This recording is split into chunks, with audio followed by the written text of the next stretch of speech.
जय हिंद बच्चों, कैसे हो आप सभी। उम्मीद करता हूं सारे बच्चे स्वस्थ मस्त और तंदुरुस्त है। तो यार नए दिन के साथ एक नए सेशन की शुरुआत लेकर आया हूं आप लोगों के लिए। और काफ़ी सारे बच्चों के कुछ क्वेश्चंस थे, तो यार उन्हीं में से एक क्वेश्चन आपका कुछ इस तरह का था। तो मैंने सोचा कि यार एक सेशन इस तरह से लेकर चलते हैं ताकि बच्चों के जो क्वायरीज है, जो क्वेश्चन है, वो सॉल्व हो जाए। तो भाई यहाँ पर आप लोगों को सिलेबस कंप्लीट करने पर सबसे ज़्यादा फोकस करना होता है। हर बच्चे का माइंड में होता है कि एग्जाम से पहले सिलेबस कंप्लीट हो जाए हमारा जल्दी, ताकि हमें एग्जाम के स्टार्ट होने से एक महीना पहले भी अगर सिलेबस कंप्लीट हो रहा है तो एक महीने का टाइम ड्यूरेशन जो रहता है वो अच्छे से प्रिपरेशन प्रैक्टिस करने के लिए, रिवीजन करने के लिए मिल जाता है। तो काफ़ी अच्छा लगता है ना। तो भाई यहाँ पर आप एकदम सही हो। तो मैं कुछ यहाँ पर आपको स्ट्रेटेजी प्लान्स बता रहा हूँ कि कैसे आप कर सकते हो। वो सारी चीज़ें हम यहाँ पर डिस्कस करने वाले हैं। पूरा सेशन आप लोगों को ध्यान से देखना है, क्योंकि हर बच्चे का एक ही मकसद होता है। क्या मकसद होता है कि यार अपने माँ बाप का नाम रोशन करना है, एग्जाम में टॉप करना है ना, या 90 प्लस मार्क्स लेकर आने हैं, 95 प्लस मार्क्स लेकर आने हैं, है ना। हर बच्चे का यही दिमाग में होता है कि सर मुझे 95 प्लस मार्क्स चाहिए, एग्जाम में 90 प्लस मार्क्स चाहिए। अब इसी तरह का गोल हर बच्चा देखता है। जब एग्जाम नहीं होते, मतलब कि एक सेशन की शुरुआत होती है ना, तब से बच्चा जो देखता है यही सपने देखता है। लेकिन क्या होता है, धीरे धीरे धीरे जैसे जैसे वो आगे बढ़ता जाता है तो उसका इंटरेस्ट कम होता जाता है, और लास्ट में एक ऐसी कंडीशन आ जाती है कि यार मैं तो पास हो जाऊं जो ही काफ़ी है, ताकि मैं क्लास 12th में जो है वो स्टार्टिंग से पढ़ूंगा और वहां पर मैं टॉप करूंगा। तो ये सबसे बड़ी गलती होती है उन बच्चों की, क्योंकि भाई जो आप मिस्टेक कर रहे हो वो आप 12th में फिर से रिपीट कर रहे होगे। क्योंकि क्लास 10th में भी आपने ये सोचा था, क्लास 11th में फिर आपने वही किया, क्लास 12th में भी आप वही करने जा रहे हो। तो अगर आप वो मिस्टेक्स करने जा रहे हो तो आप लोग ध्यान से और कान खोलकर सुन लेना भाई। आप लोगों का जब तक एक गोल सेट नहीं होगा, एक आपका गोल सेट नहीं होगा, तब तक आप कुछ नहीं कर सकते हो। तो पहला तो आपके दिमाग में जो है गोल होना चाहिए कि मुझे इस गोल को अचीव करना है, इस गोल को पाना है। पूरी शिद्दत के साथ मेहनत करूंगा, पूरे जुनून के साथ मेहनत करूंगा, लेकिन छोड़ूंगा नहीं। पूरा इसको जो है अपना बनाकर ही रहूंगा, ठीक है, अपना मतलब कि अचीव करके रहूंगा। तो इस गोल को पाने के लिए कहा जाता है क्या, कि अगर आप किसी टारगेट को लेकर सीरियस नहीं हो लाइफ में, और अगर आप सुबह उठकर जल्दी से उसके लिए मेहनत नहीं कर रहे हो, तो समझ लो आप सिर्फ और सिर्फ दिन काट रहे हो। आपका कोई एम नहीं है यहाँ पर, सिर्फ आप क्या कर रहे हो, दिन काट रहे हो। तो आपको दिन नहीं काटने, आपको मेहनत करनी है। क्या करनी है बेटा, मेहनत करनी है। मेहनत करने का फल जो मिलता है ना, वो सबसे सुकून का जो है पल होता है। क्योंकि जब आपके अकॉर्डिंग, आपकी एक्सपेक्टेशंस के अकॉर्डिंग रिजल्ट आता है ना, तो फिर वो बात ही अलग होती है। आप लोगों को लेटेस्ट एग्जांपल पता है चंद्रयान 3 का, है ना। 2019 में भी सितंबर के टाइम था, और उस टाइम पर भी चंद्रयान जो है भेजा गया था, चंद्रयान 2, लेकिन वहाँ क्या हुआ, वो सक्सेसफुली लैंड नहीं हो पाया। तो जो भी हमारे इसरो के साइंटिस्ट थे, है ना, जो उस टाइम पर लीड कौन कर रहे थे, के सिवान लीड कर रहे थे, और इस बार जो है सोमनाथ सर लीड कर रहे थे। देखो चेंजेस सिर्फ एक लीडरशिप में हुआ है। ऐसा नहीं कर रहा हूं कि मैं मेहनत उन्होंने नहीं की, मेहनत उन्होंने भी की, मेहनत इन्होंने भी की, लेकिन सोमनाथ सर ने जो अभी मेहनत की है, मतलब कि चंद्रयान 3 पर जो मेहनत हुई है, तो चंद्रयान 2 में जो हमारी गलतियां थी उन पर सबसे ज्यादा फोकस किया गया कि यार लास्ट स्टेप हमको जो है किस तरह से अपना लेना है। तो यही चीज आप लोग जब तक पुरानी गलतियों से नहीं सीखोगे, उनको अगर दोहराते रहोगे, तो शायद फिर आप लोग जो है सबसे बड़ी गलती आगे भी करते ही जाओगे। तो चलो, अगर आप मेहनत करने के लिए तैयार हो तो मैं आपके साथ हूं। तो सबसे पहले मैं बताता हूं क्लास 11th मैथ्स का सिलेबस, है ना। अगर न्यू एनसीईआरटी की बात करता हूं मैं, तो न्यू एनसीईआरटी में ये जो चैप्टर नंबर 4 है आपका, गणितीय आगमन का सिद्धांत, ये हट चुका है यहाँ से, है ना। तो देखो लगभग अभी जो टाइम चल रहा है उसके अकॉर्डिंग हम देखते हैं कि यहाँ तक, अगर मैं स्कूल्स की भी बात करूं तो यहाँ तक आप लोगों का जो है सिलेबस कंप्लीट हो चुका है।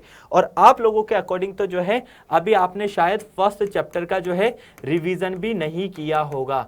तो आप लोगों को क्या करना है, पहले तो आप लोगों को अपने आप को जो है सेल्फ मोटिवेट रखना है कि यार नहीं, मुझे डेली अपना टास्क कंप्लीट करना है।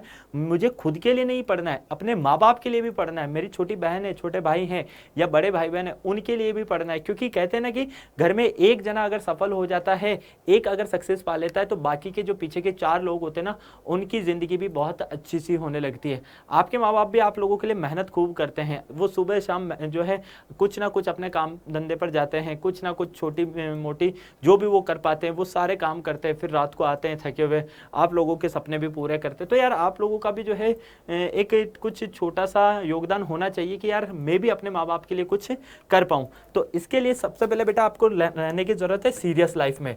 जब तक आप सीरियस नहीं रहोगे तब तक आप कुछ नहीं कर सकते हो। तो सबसे पहले आप क्या करो, आप ये सोचते हो ना कि मैं स्टार्टिंग कहाँ से करूँ, तो भाई मैं आपको बताता हूँ आपको स्टार्टिंग कहाँ से कर सकते हो। आप स्टार्टिंग करो बेटा बिल्कुल ईजी से। कहाँ से? ईजी चैप्टर से। जो चैप्टर आपको सबसे ज़्यादा ईजी लगता है उससे आप स्टार्ट करो अपना। चाहे आपको समुच्चय लगता है, चाहे संबंध फलन लगता है, चाहे त्रिकोणमिति लगता है, या सम्मिश्र संख्या और द्विघाती समीकरण लगता है, या रेखिक समीकरण, जो भी चैप्टर आपको इजी लगता है उस चैप्टर पर आप आ जाओ, है ना। क्योंकि मैंने आप लोगों को लास्ट टाइम भी बताया था कि आप लोग जो है अपनी मैथ्स को डिवाइड कर दो। कैसे भैया? दो पार्ट में डिवाइड कर दो। एक तो हो गया इधर फॉर्मूलाज, ठीक है, जहां पर फॉर्मूलाज वाले चैप्टर्स है, और एक हो गया सिर्फ और सिर्फ थ्योरी, है ना, प्रूफ वाले, थ्योरी वाले, है ना। तो इन पार्ट में अगर आप डिवाइड कर दोगे तो आपको ये पता चल जाएगा कि यार मुझे फॉर्मूलाज वाले चैप्टर जो है वो आ चुके हैं, अब मुझे थ्योरी वाले पार्ट पर मेहनत करनी है।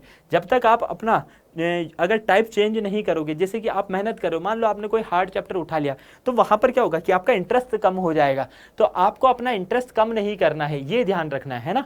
आपको अपना इंटरेस्ट कम नहीं करना है, आपको सिर्फ ये ध्यान रखना है कि आज जो मैं पढ़ने वाला हूं वो मुझे अच्छे से कंप्लीट करके उठना है, ताकि नेक्स्ट डे मैं उससे आगे का पढ़ूं, ना कि वापस उसी के लिए जो है बैठा रहूं उसी को पकड़ कर। ठीक है, इस बात को ध्यान रख लेना।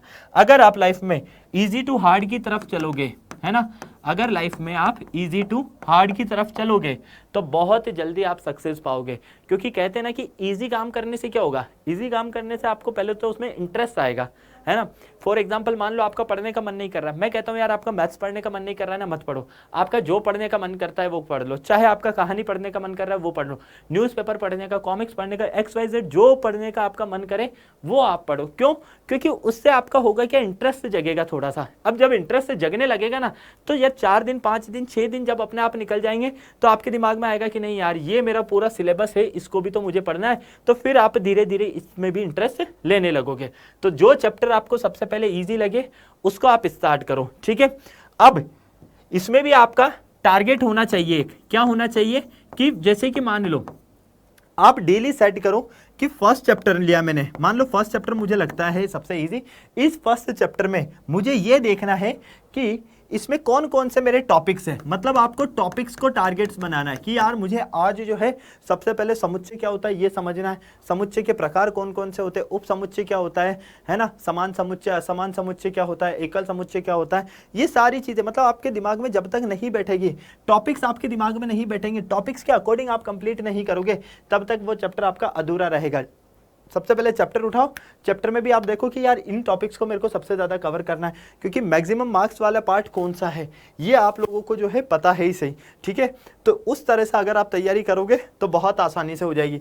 हमेशा ध्यान रखना मैथ्स की बुक में आपके 50% चैप्टर तो बिल्कुल ऐसे रहते हैं एकदम ईजी, सिर्फ उसमें थोड़ा सा दिमाग लगाने की जरूरत होती है। अगर वो शुरू कर दिया आपने तो फिर आपको कोई परेशानी यहाँ पर नहीं होने वाली है, ठीक है। तो इस बात का आप लोगों को ध्यान रखना है। एक आपको डेली पढ़ना है, ठीक है, और एक अपना एक फिक्स टाइम टेबल बनाना है। टाइम टेबल मतलब पढ़ने का टाइम टेबल, ये नहीं कि खाने पीने सोने का, उठने बैठने का, खेलने का, वैसा टाइम टेबल नहीं कि यार मुझे 4 घंटे पढ़ना है डेली, 5 घंटे पढ़ना है, मतलब वो पढ़ना है। ऐसा नहीं है कि 4 घंटे एक ही सब्जेक्ट को लेकर बैठ गए, वो चीज़ भी आपको अवॉइड करनी है, ठीक है। जितने ज़्यादा टेस्ट हो सकते हैं लाइफ में उतने ज़्यादा टेस्ट दिया करो, ठीक है, क्योंकि टेस्ट देने से आपको अपनी रियलिटी पता चलेगी, आप कहाँ स्टे कर रहे हो ये भी आपको पता चलेगा, आपका कॉन्फिडेंस कितना है वो आपको पता चलेगा, कितना आपको ज्ञान है उसके बारे में ये आपको पता चलेगा। तो अगर आप इन चीज़ों को फॉलो करते रहे तो आपको किसी तरह की कोई दिक्कत नहीं होने वाली है, और आप अपना टाइम पर सिलेबस भी कंप्लीट करोगे और मार्क्स भी अच्छे लेकर आओगे, ओके। और अगर किसी बच्चे के माइंड में ये आता है कि सर मैं अपनी तैयारी कहाँ से कर सकता हूँ अच्छे से, तो भाई मैं आपको बता देता हूँ। इसके लिए डाउटनेट लेकर आया है आप लोगों के लिए आगाज 2.0 बैच, जो कि क्लास 11th प्लस जेई, इसमें क्लास 11th आपको कवर करवाई जाएगी, जिसमें आपको न्यू NCERT अच्छे से पढ़ाई जाएगी। देन इसके अलावा जेई के एग्जाम में क्वेश्चंस किस तरह के आते हैं, लेवल क्या रहता है, उससे रिलेटेड जो भी आपकी इन्फॉर्मेशन है सारी आपको यहाँ पर मिलने वाली हैं। इसके अलावा ये सारे टीचर्स आपको जो नजर आ रहे हैं वो पढ़ाने वाले हैं यहाँ पर। केमिस्ट्री आपको 2 टीचर्स पढ़ाएंगे, मैथ्स आपको यहाँ पर पढ़ाने वाले, फिजिक्स आपको पढ़ाने वाले हैं, जो कि आपको नजर आ रहे हैं स्क्रीन पर।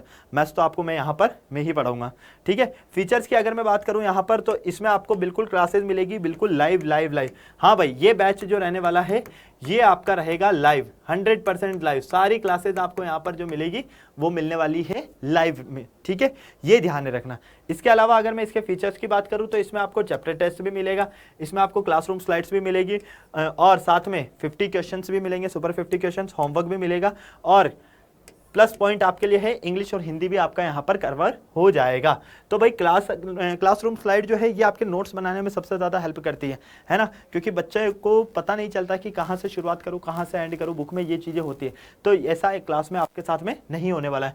और जो टेस्ट है आपका, इस पर सबसे ज़्यादा फोकस करना है। टेस्ट से क्या होगा, आपको अपनी तैयारी का लेवल पता चलेगा। होमवर्क जरूर करना है, क्योंकि यहाँ से आपकी प्रैक्टिस जो है वो हो जाएगी, ठीक है। आप प्रैक्टिस भी कर रहे हो, टीचर ने जो पढ़ाया वो भी आपको रिवाइज करना है डेली का डेली, और होमवर्क क्या दिया गया है ताकि उनके क्वेश्चंस भी लगा लो, इससे आपका किसी भी तरह का कोई दिक्कत होगा तो वो भी क्लियर हो जाएगा। इसके अलावा मैं बात करता हूं तो इस बैच का जो प्राइस है वो आपको यहाँ पर नजर आ रहा है। इससे रिलेटेड आपको किसी भी तरह की कोई इन्फॉर्मेशन से चाहिए तो आप क्या कर सकते हो, 012471585250 इस नंबर पर कॉल करके आपको जो भी क्वेश्चन करना है, जो भी कोई क्वेरी है आपकी, वो आप यहाँ पर कर सकते हो। इसके अलावा आप लोगों के पास में एक गूगल फॉर्म का ऑप्शन भी है ना, उस गूगल फॉर्म को भी आप लोग जो है फिल कर सकते हो, ताकि आपकी अगर कोई क्वेरी है तो वो भी आपकी क्लियर हो जाएगी यहाँ पर।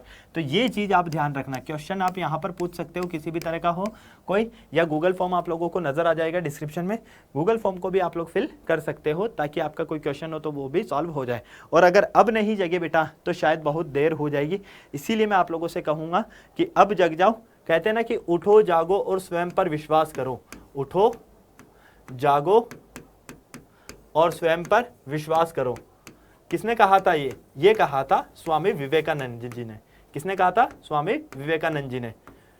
उठो जागो और स्वयं पर विश्वास करो। अगर आप उठे नहीं, है ना, जगे नहीं और खुद पर विश्वास नहीं है, जब तक अंदर अपने आप को फील नहीं कराओगे कि यार मुझे ही करना है सब कुछ, तब तक आप कुछ नहीं कर पाओगे। क्योंकि जब खुद को फील होगा तभी आप अपने आप को पुश करोगे, और एक बार अगर आपने पुश करना शुरू कर दिया तो वो विश्वास जो है आपके अंदर बनने लगेगा, और जब एक बार विश्वास बनने लगता है तो इंसान कुछ भी कर गुजरने का दम रखता है। ओके बेटा, तो फिर मिलते हैं नेक्स्ट सेशन में। आई होप जो भी आप लोगों के क्वेश्चंस थे इस तरह के, और किस तरह से आप अपना प्लान बना सकते थे, ये भी मैंने आप लोगों को बता दिया। तो फिर मिलते हैं हम जल्दी नेक्स्ट सेशन में। तब तक सारे बच्चे स्वस्थ रहें, मस्त रहें, तंदुरुस्त रहें, शानदार जबरदस्त जिंदाबाद के साथ में। जय हिंद और बाय बाय।